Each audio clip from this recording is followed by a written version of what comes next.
All Yeah. right, hey, let's get going. Sorry about the delay, folks. I think we are all live now.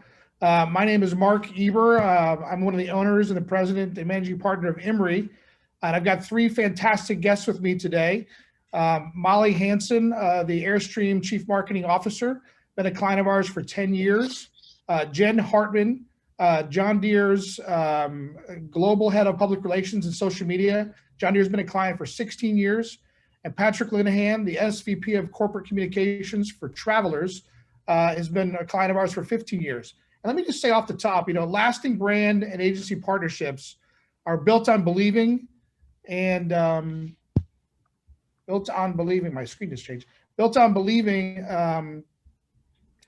in one another. They have the ability to be strengthened in moments of unprecedented uncertainty and bolstered by while pivoting towards a bigger, better picture. In this session, I've asked our clients to share their empathy-driven moments that compelled them to action during these unprecedented COVID times over the past 18 months. What a crazy, or excuse me, 8 months. What a crazy 8 months it's been. And tell us about the results and long-lasting possibilities these pivots will have on businesses for years to come. If you could advance the slide one more time, I want to talk a little bit about me and Imre. 170-person firm, 27 years in business. Had the privilege of being a finalist for Provoke's Midsize Agency of the Year award this year. Didn't win, Paul. A little disappointed in that, but maybe we'll get it this year. Other awards. Offices in Baltimore, New York, Los Angeles, and Philadelphia. In fact, I'm coming to you from our Los Angeles office. And as a side note, we are all virtual at this point. We're allowing our employees to work from home up until February 28th, and we'll make a decision at that point. But I did want to spend some time in our LA office and be with folks out here. In a number of our offices, people will come in a little bit. We're trying to encourage more people to come in. So if we could go to the next slide, I'd love to ask Molly to kind of tell a little bit about herself and some of the work that she does. Molly, why don't you go ahead? Yeah, thanks, Mark. Pleasure to be here. Thanks for asking us. So I'm the Chief Marketing Officer for Airstream. I've been with them about 10 years. And I can honestly say the last 7 to 8 months have probably been, they seem longer than those 10 years for sure. So we're a really big brand, but we're a very small company in terms of our team in marketing. So we rely heavily on our agency partners like Imre, who handles all of our public relations and our media loaner program, where we actually have vehicles that we loan out to influencers and media, as well as other brands. So that's a big part of what we do today. It expands our brand a lot without having to have national media programs that we quite frankly couldn't afford.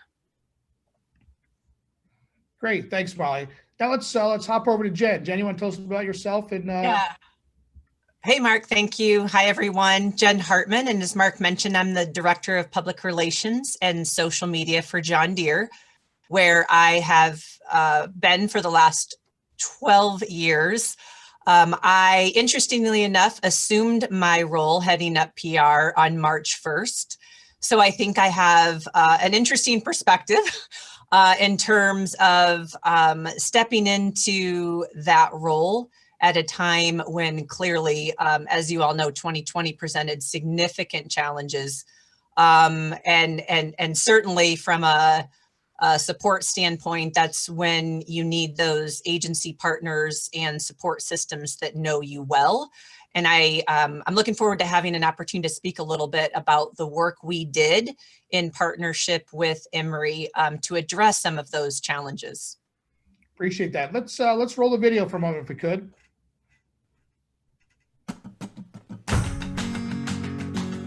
To all of those who've been keeping the world running, whose shoulder our heaviest loads, whose hands and hearts haven't quit, who keep carrying on so we all soon will carry on. To all the farmers, the ranchers, the producers and technicians, the operators and long-distance haulers, our first responders and dedicated servicemen and women, to all the unsung heroes, we humbly thank you for your dedication, for the sacrifices you and your family continue to make, and for doing your part to keep this world running. Jen, you want to talk just a little bit about the video before we move on to Patrick?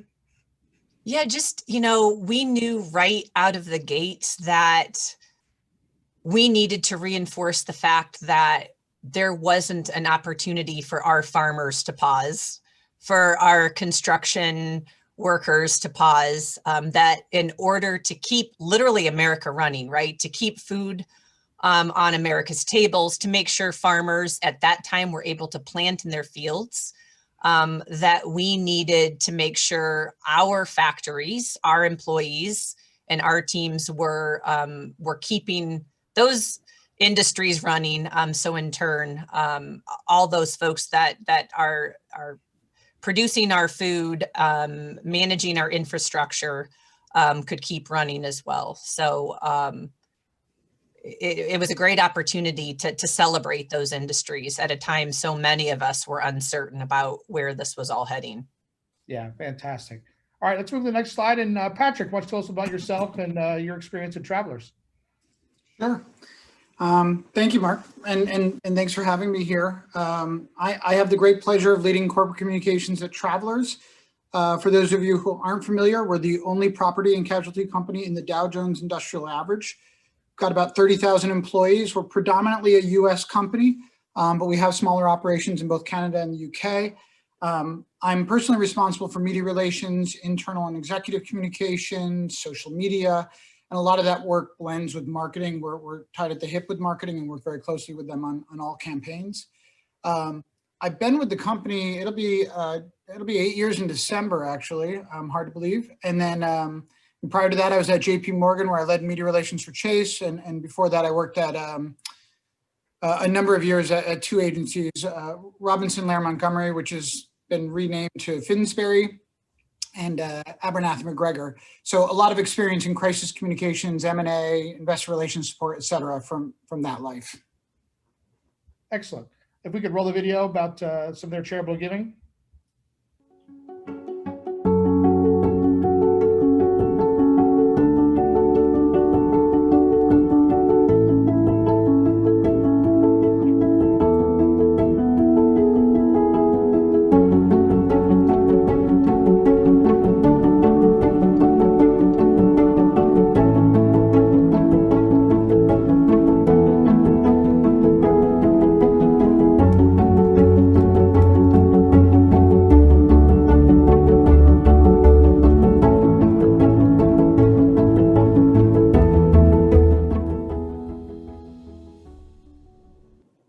Awesome. Thank you, Patrick. So let's just dive right in. I've got a number of questions I'd like to ask our panelists and let them riff off each other. But also I would encourage folks on the Zoom to post questions in the chat, and we'll get to those at the end and make sure we'll leave time. So let's get started. So honestly, tough and interesting year for communications professionals and marketers. Maybe too much of an understatement. For a brief moment, I'd like to step back into January. Your strategic plans are in place, you're approved, budgets are starting to get going, initiatives are underway. I think we were all optimistic. Let me start with this one with Jen. Jen, what did your ambitions and goals look like back then, and how did they shift pretty rapidly? So yeah, Mark, January was a big month for us. Our CEO had just assumed his new role. John May started November 1st, and January was an exciting time for us. We were hosting a number of investor analysts in Las Vegas as part of CES. We had a significant show presence there. We were getting ready to embark on a new redesign and operational model for our entire company, to position us for the future and to continue positioning Deere in a way that would allow us to increase our capacity to support technology and agriculture, right? So this was a really optimistic, exciting time for us, looking ahead at a year that promised to be new and exciting. And for me, I was just starting to think about taking on my new role, which, as I mentioned, started March 1st.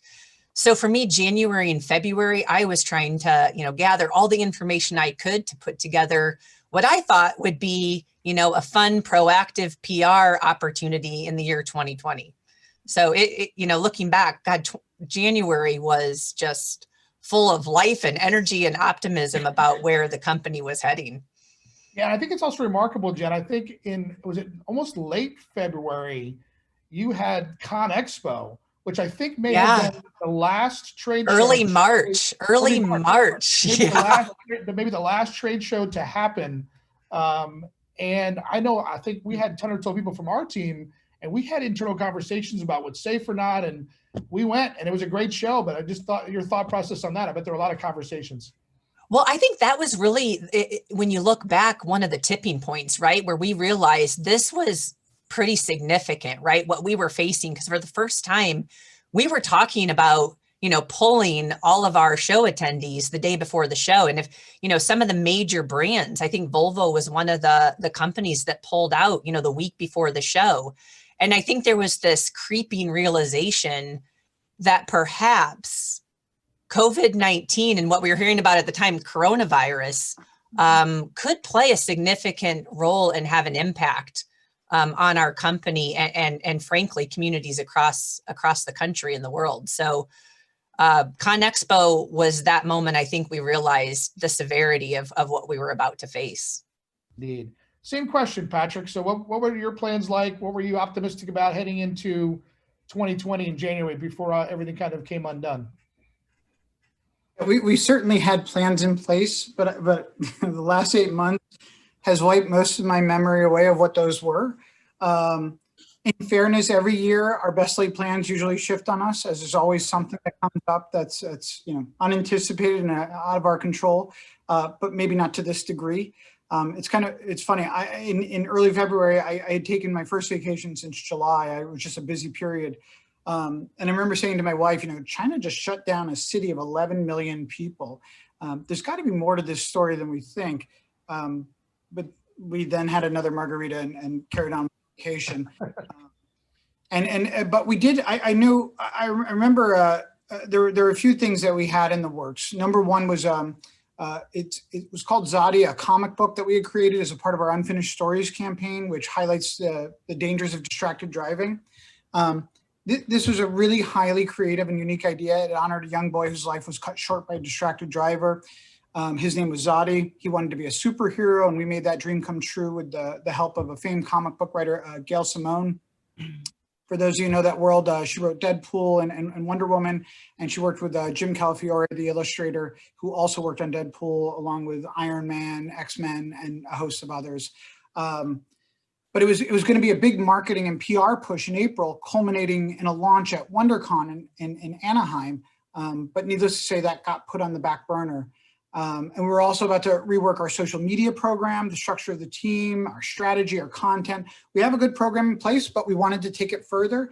Unfortunately, that too got sidelined temporarily. And then, of course, our signature marketing program, which we work very closely with you, Mark, and the Imre team on. The Travelers Championship. It's one of the best stops on the PGA Tour, and we typically produce new ads each year that air during the broadcast. But we found ourselves scenario planning for all the different ways that event could happen. An event with the fans, an event without the fans, one that was canceled, and we couldn't tell the type of brand stories we wanted to do in our ads. It was a last minute audible to create a new set of commercials that didn't try to sell insurance, but rather just really spoke to the moment. And those are just a few examples, but having said all that, we recently launched Zadi with great success. Obviously, we couldn't do it in person at Comic-Con or any of its sister organizations. Made a lot of progress through the summer on our social media program, and Imre you helped us with that. The Travelers Championship did in fact go on. It was one of the first live sporting events in the world. And we had our best player field with 9 of the top 10 and 15 of the top 20 golfers in the world attending. A few did have to drop out because of positive COVID tests, but nevertheless, a huge success. And the new ads that we aired during that tournament, which were all produced in record time, less than a month, were very well received. So in reality, nothing was really taken off our plate. Just the timing and logistics were a bit different. We had our COVID-19 jobs on top of our regular jobs, which explains why we were working 16 hours a day, 7 days a week for the first 2 to 3 months of that. Indeed. Patrick, I remember too, I really tested the first protocols for the PGA Tour. You know, when your event happened, there were a couple of positive tests and everybody was panicking and like, oh, we have to shut this thing down. Like, no, protocols are put in place. Let's let the protocols work and let's keep moving forward. And credit to you all to really push back on the tour to make it happen. Yeah, and yeah, they were great partners, and we're really glad it did. It was a huge success. Yeah. So let's go to Molly. Molly, so, you know, I'm talking to your CEO later, you know, last year, you had a new factory come online, you're building more product. You know, what was going through your mind in January prior to all this? Well, we had just opened, and we actually late December, we had moved all of our travel trailer operations in production into a new facility. We'd built 765,000 square feet of a production plant. We just moved in, and there was, you know, for the prior 6 months, there was some tightening of the belt. We had been on a great run. The industry had been on a great run for probably the last 8 years.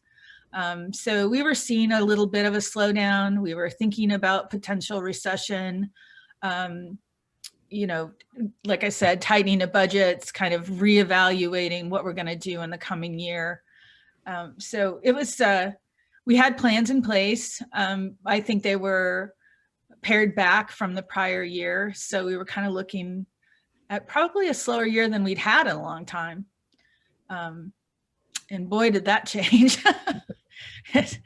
We went from that thinking to actually shutting down our plant. Our production plant was shut down. It was not considered essential business, to a situation that we're in now, which we can't make them fast enough. So it's been quite a roller coaster in terms of, we also have a dealer body that we were trying to help them kind of make plans for the coming year. But everything got blown out of the water, probably towards the middle of February.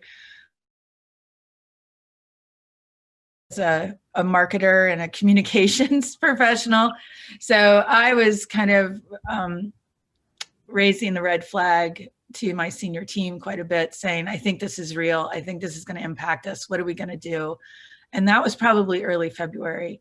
And they were kind of, oh, Molly, you know, you're just a little paranoid. So I think that we had to pretty quickly get everybody on board when it became real, and pivot our strategies to. Yeah, in fact, let's talk about that. You know, we get into March, April, you know, unprecedented business landscape now, family and technology adjustments, kids doing school from home, essential employees still having to work, and they don't know if it's safe, a high degree of needs of your colleagues and your customers.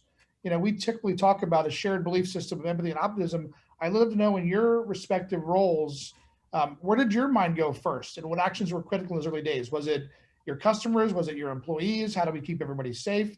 Let's start with Patrick on this one. Unquestionably, our 30,000 employees. You have to remember, you know, there was a lot of confusion in those early days. People were really scared, and they were still in the office. And there was no standard protocol in place for a global pandemic. In fact, I'm sure most of us learned about the Spanish flu more than 100 years ago this spring. But communications was integral in developing all these protocols that we now have in place. And then the company sent everybody home, which is a huge undertaking and never tested before. So there's a lot of communications associated with that around the workstations, procedures for ordering supplies, et cetera. All this change was rooted in communications. We also quickly created, and I mean very quickly, and you know, to credit to my team, an employee microsite that provided guidance on just about everything. From internal and external meetings, travel, to preventive measures, to Zoom meetings, you know, to cyber concerns for working remotely. And we updated this site daily, if not several times a day. But there were also other aspects that were playing out simultaneously that we can't forget. One, we had to start communicating with our agents, brokers, customers, and vendors. So beginning to get calls from reporters about business interruption insurance, which I'm sure many of you guys are aware became one of the hot topics in the mainstream media. And as much as we were like now all physically separated, you know, my team, we talked more than we ever have. And we had a virtual war room that people popped in and out of, throughout the course of a day. We're just writing and rewriting constantly. And for my team, who I regard as heroes in this process, I had to make sure their spirits were high. And, in addition to weekly calls with the community, I was randomly checking in with everyone just to make sure they were doing okay. Because obviously they had the work pressure, but they also had a whole new set of circumstances and pressures at home as well. I just felt like it was important to remind people in crisis that it's always darkest before the dawn, and that we will eventually emerge from this. It's hard to have that perspective sometimes when you're in the thick of it.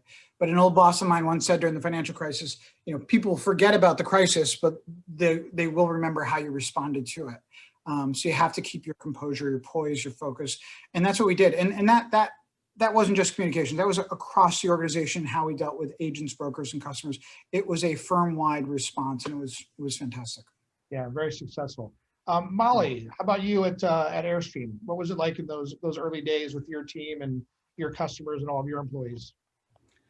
Well, you have to understand, so Airstream is really in a rural community. So we're just surrounded by cornfields. And so I think that up until the point to which the governor shut us down, it was pretty much business as usual. We knew it could potentially come. And so our first priority was thinking about about our employees and what's going to happen if we do get shut down. How are we going to handle that? So there was a lot of communication in the early days about benefits, extending benefits, what we were going to do, for families in our community, because we are a big employer in the area. So a lot of it around HR and internal communication. And then once we were shut down, we kind of went into our crisis communication kind of hierarchy of how do we communicate with our dealers? What do we say to the public? We had check-ins too. I was very fortunate because I had managed external work from home teams in the past. So I kind of went back to that mode of, okay, let's do the daily check-in. I agree. I became more human as a manager at that moment. I think people saw a vulnerability in me that they'd probably never seen. And I think all of us shared some moments of just, how's your family? How are you feeling? Are you sick? Are you worried? What's your anxiety level? How are you coping? Can you set up an office in your home away from your family so you can have space? All those things kind of went into play, and just really making sure my team was okay and that we could continue to work, because we really don't need to be in the office. And we've talked about it a long time, but we never had to be remote. And so all of a sudden we had to think about, how do we stay functioning? The resilience was amazing from the team. They just popped into action. They set up offices in their house, and we went back to work very quickly. And probably, like you said, we communicate probably more now than we ever did in the office, because we have less distractions and we're focused on the work. Yeah, I agree with that from an agency perspective. And for those agency folks on the Zoom, in our early days, there was the same thing, was over communicating, letting people know what we were doing. Luckily, we had gone to a work from home policy about a year earlier. So we were pre-set up. We were already using Zoom and Slack before most people even knew what Zoom was. So we were comfortable doing that. But there was also that we feared that our culture would suffer and folks would be home kind of separated from their colleagues, and they'd lose some of that cultural piece and really the opportunity to vent and share and talk. So we tried to build things in really early on to get people back together through Zooms and other ways. Jen, how about you at John Deere? What was it like in those early days for you? So I think I've shared the story with you, Mark, but my predecessor was head of PR for 21 years at Deere. And on February 28th, when he retired, I sat down with him and said, Ken, in the event there is a significant crisis in the next few years, would it be okay for me to reach out to you? I mean, that's how naive we were to what was so quickly going to happen, right? And he said no. He said no. I looking back on that, Number one, I think he was, that was his way of encouraging me to stand on my own. But secondly, it was a gift because right out of the gates, I had to jump in. I don't think any of us in the public relations, advertising, communications professions could have ever prepared for this. I talked to one reporter at Reuters and said, as a PR professional, you go through a lot of scenario planning and tabletop exercises where you might be addressing a significant crisis event at a unit or around an ethical issue.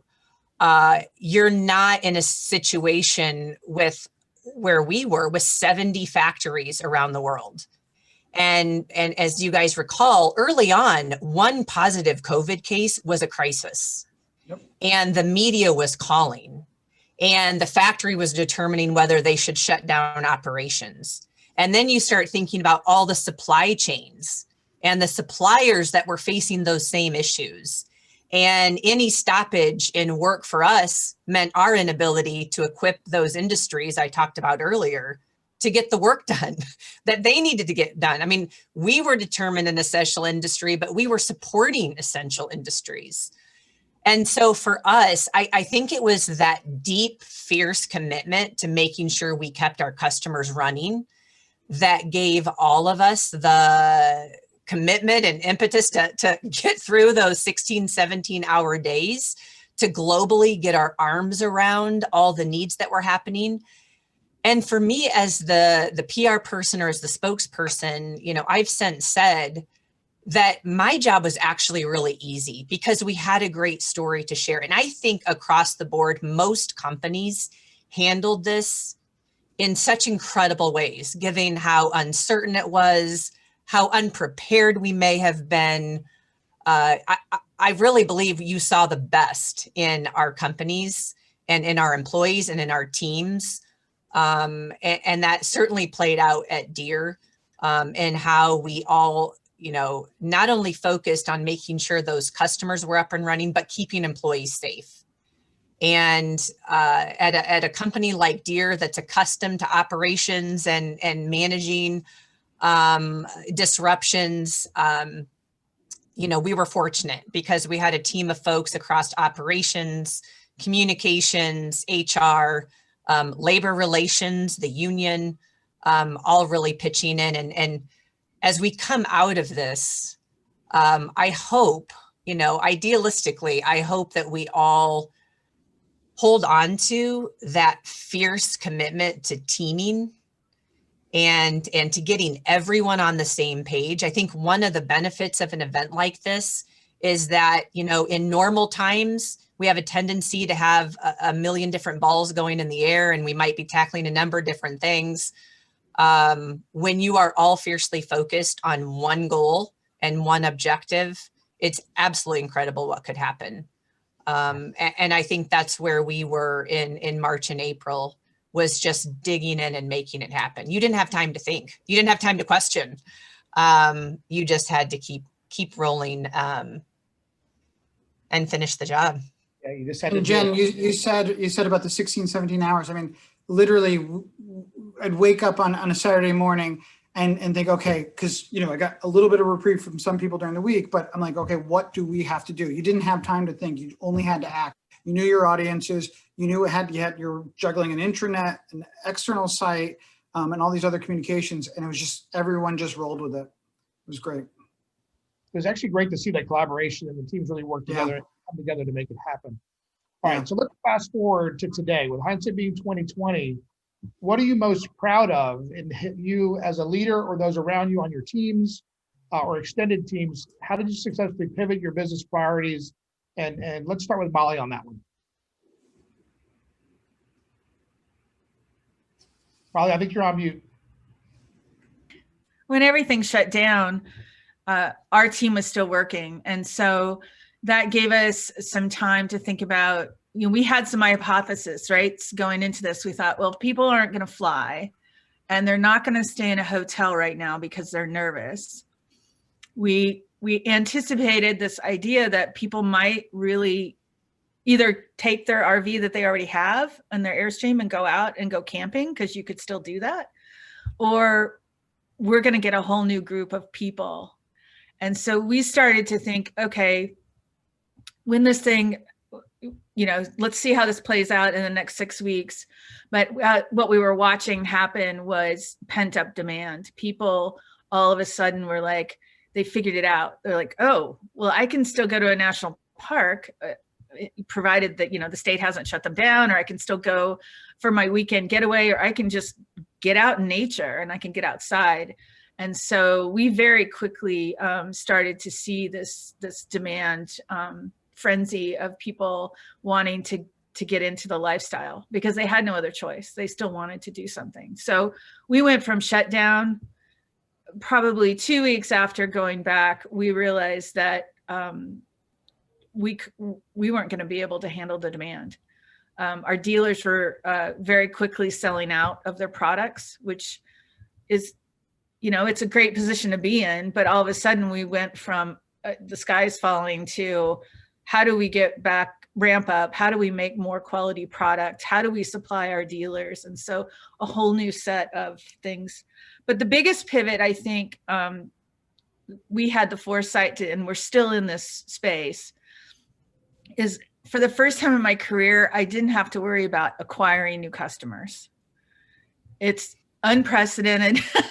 I've never experienced it, but all of a sudden, all the time, energy, effort, money that we had spent planning to acquire new customers and to bring us out of that recession and get more people into the community of Airstreamers, and all that shifted to, okay, I don't have to acquire them. They're coming and we can't supply them.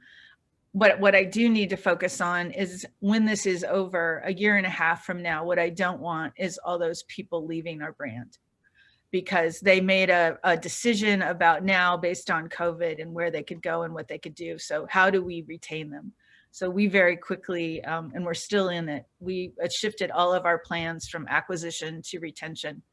How do we make our brand sticky? How do we make people feel like they're part of a family they can't live without in the future when they can get back on a plane, and which they can now, and we're still seeing the demand up, but when they feel safe to travel and go out of the country possibly, or travel another way. So that's the biggest pivot. And I'm glad my team and some of the senior team had the foresight to kind of, we made an hypothesis, we started shifting that way, and then all of a sudden it was validated and we moved very quickly into a different strategy. It's great. It's actually interesting to think about too, like once you got them as customers, what do you need to do to maintain them and to keep them coming back, or even extend it to their friends and family beyond that time with all these new customers? They're totally different customers, by the way. Yeah. It's a completely different group of people that are interacting with our brand today than we have traditionally seen in the last 10 years. I've been talking to them in the community. These are people that are making a quick decision. Exactly. So Jen, same with you. Like, what were you most proud of? And going back to the customer, obviously John Deere, as all these brands are, is a storied brand. You have loyal customers. Do you think like you built a bigger customer base because the way you responded, and like you to share a little bit about that? One of the things, Mark, I'm most excited to see is that, over the last few years, it seems like the ag industry and the farming industry as a whole has really taken a rap, right? Whether it's, environmental activists or animal rights activists, it really does feel like farmers were being really pinpointed and oftentimes in really unfair and in ways where there just wasn't, an awareness or knowledge of how they work, how they care for their land. And what we saw this year, I believe, and it's still proving out, is a transformation in how farmers are regarded, respected, admired, how critical they are.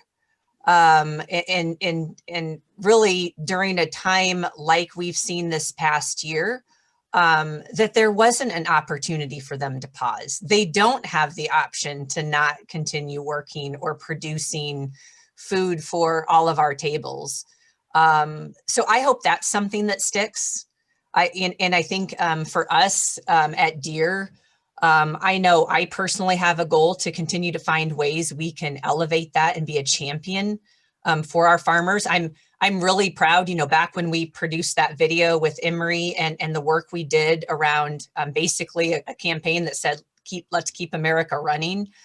I'm proud about how the focus was on those customers, right? And I think brands are beginning to see this, right? It isn't about us. It's not about what Deere did during the pandemic. It's really about the incredible, employees who were going to work every day in factories that hadn't yet quite figured it out, with families who were worried at the onset of the pandemic about what that meant for their safety. And then ultimately for our customers, whether that's in the construction industry or the ag industry. If there's anything I hope that sticks, it's the respect and admiration that I think each of those populations deserves and has earned. Well, and speaking about your customers, not only did you have COVID going on, but you had that little trade war with China going on. I think we're just now hearing that China's beginning to buy soybeans again, and they're starting to ramp up. So you had farmers not only fighting COVID, but also fighting product that they're producing, but they can't be sold in where they normally sell them. Exactly, right? A lot of stresses on everyone. And that was important too. When I think back to those early days, it's tempting when you're not sure where everything's at to kind of go quiet, right? You don't want to speak too much before you really know all the facts or where this is going. It was important for us right out of the gates, and with Imre's help, that we have a strong presence, right? That people see we are still operating, and whether that is just because they still see us in their Twitter feed or on Instagram, we wanted to make sure that our customers saw that we were up and running, that, as much as possible, we were operating like normal, considering all of the circumstances, and they could count on us and our dealers to be there to support them. So that was a big part of our communication strategy early on. Great. Patrick, how about you? What are you most proud of from your team and how you guys pivoted in that time frame?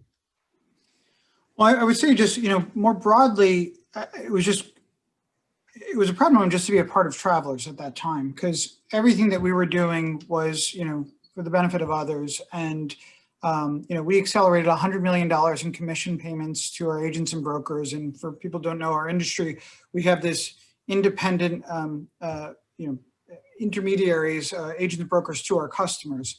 And a lot of them are mom and pops. So we help them get through a very difficult time financially. And again, there was so much uncertainty early on. We also made a lot of donations to, the COVID-19 relief efforts, et cetera. And the business was constantly trying to figure out ways to make concessions, within what they could technology-wise, for this unprecedented time for customers. And we rolled out so many programs that were, pro-customer and really support our agents and brokers. And it felt really good to be a part of. Bringing it down to my little world, the team's response was phenomenal. And I'm so proud of them. They didn't skip a beat. They reprioritized. Some people were repurposed entirely. They doubled their workload. They didn't compromise the quality of their work. And I want to give you just some of the numbers to give you a sense of everything that they did. They created more than 360 leadership emails and other communications, developed and sent 60 emergency notifications to our employees via text and personal emails. We drafted and issued 10 press releases about our COVID-19 relief efforts, worked on 80 media placements related to those, created an external site dedicated to our efforts, and for our customers, agents, and brokers, and all the work that we did in the community. We updated that almost on a daily basis. We developed nearly 430 social media posts that just had off the charts engagement for us, and handled nearly 100 business interruption media inquiries.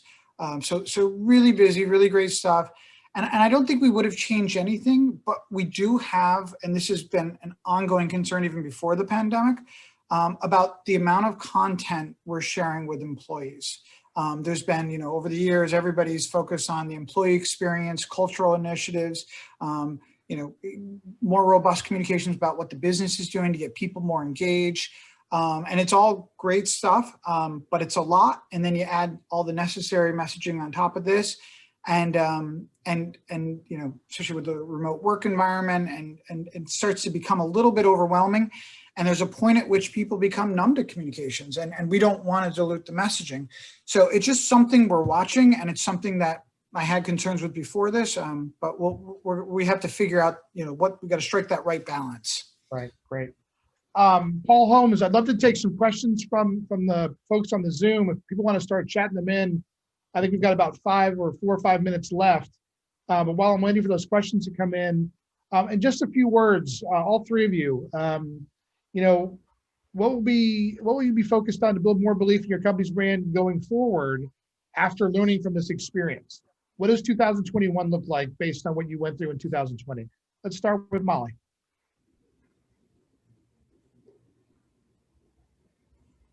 Molly, you're on mute. Better.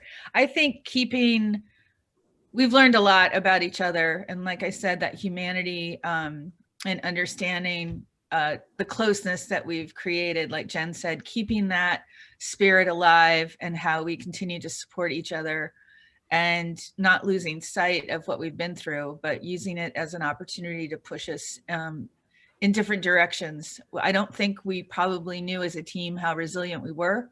And I think now that we do, we appreciate each other more, and I'm hoping that that continues in everything we do. Great, thanks, Molly. Jen, how about you? Yeah, I would say, taking that recognition, the power of focus and the impact communications can have when you've got employee communications, Marcom, advertising, PR, social, all speaking from the same hymnal. How do we take that and apply it to core or key messages and use that power to really drive home what we want people to know and understand about Deere and our brand? Great. Patrick? Yeah, I would agree with everything that was said, and just that coordinated effort among all those disciplines is so critical.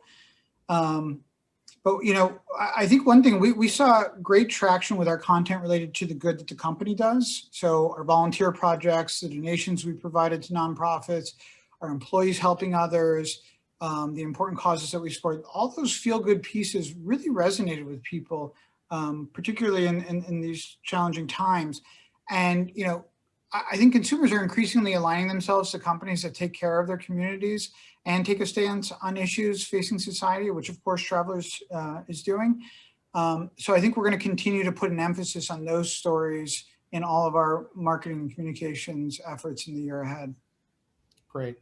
I don't see any questions in the Zoom chat channel. Let me ask one more question, and then we'll call it a day. I really appreciate your time and starting late with us, so I don't want to take any more of your time. And Patrick, you mentioned this briefly, but I'd like to ask all of you if there was something that you could have you could change in your response this past year. What would that have been? Let's go to Jen first. Great. We didn't even bring up all the other issues that happened in 2020, right? And, so for me, with all the issues that we did face, with COVID being an underlying current amidst racial strife in the country and the political climate, we've got to invest more time. As much as I even said earlier, you can't prepare for a year like 2020. You can't prepare for a crisis like this. We really do need to, as an industry, spend a little bit more time investing in preparation. And it's hard to spend time on what ifs when you have to deal with the day-to-day and what is coming. But again, I hope I will take lessons from this year and spend a little bit more time equipping us with a playbook or tools at the ready, so that we don't have to spend as much time perhaps as we did creating some of these positions or statements or responses, reactive instead of proactively. Great, thanks, Jen. Patrick, how about you? Anything you'd change? No, like I said, the team's response was fantastic, and the organization's response was heartfelt and genuine and very positive. And I just, to echo some of the sentiments that were already stated, I would like for us to carry this on, because there was a sense that we're all in this together, and we're all a part of companies and corporations that, can have trivial problems where we bicker about things that don't really matter. But this was a meaningful event, and we all banded together, and it was good to see that everybody had the same interest in mind, and that was doing right by our customers, our communities, and our fellow employees. So I just hope that we carry this into the next year. Gotcha. Molly? Yeah. All right, you'll actually, we are actually at time, so I am going to have to cut this off. But thank you to Imre, thank you to Mark, thank you to the fabulous panelists. We do have to move on to the next session. Molly, Jen, Patrick, thank you so much, guys. Thank you. Thanks, Thank guys. you. Well,